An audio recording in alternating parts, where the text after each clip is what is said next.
దాటిపోతుంటే అయ్యా మా ఇంటికి రాయ్యా, దాటిపోకండి. అర్థమవుతుందా? చూడండి, అంటే వింటున్నారా? మీకు అర్థమైందా మాట? చూడండి, చాలాసార్లు ప్రసంగికులు ఏమంటారంటే ఆ ముగ్గురు అబ్రాహాం దగ్గర రాలేరు వాళ్ళు. వాళ్ళ పని ఏంది? సొదొమ గొమొర్రాకి వెళ్ళాలి. అక్కడ ఉన్న అంటే ఆ సొదొమ గొమొర్రా నాశనం చేయడానికి వెళ్తున్నారు. కానీ అబ్రాహాం ఏం చేశాడో తెలుసా? అరే దేవుని దూతలు, దేవుడు అని చెప్పేసి వాళ్ళ దగ్గరికి వెళ్ళి సాష్టాంగ నమస్కారం పెట్టి, అయ్యా నీ చిత్తం అయితే, అయ్యా బాంచండి అయ్యా, ఒక్కసారి మా ఇంటికి వచ్చి కొంచెం భోజనం చేసుకోండి అని చెప్తే వాళ్ళు ముగ్గురు వచ్చారు. భోజనం చేయడానికి ఇంటికి వచ్చారు. చూడండి చూడండి చూడండి చూడండి, అంటే ముగ్గురు ఇంటికి వస్తే అబ్రహాము వాళ్ళకి ఎలాంటి ఫుడ్ పెట్టాడో ఒకసారి చూడండి. అన్నం అంటే ఎలాంటి భోజనం పెట్టాడు ఒక్కసారి మీరు చూడండి.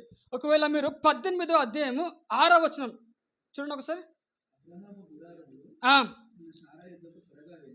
శారా వద్దకు త్వరగా వెళ్ళి నీవు త్వరపడి ఆ 3 మానికల చూడండి చూడండి, అక్కడ మాట ఉంటుంది, అక్కడ మెత్తని పిండి అంట.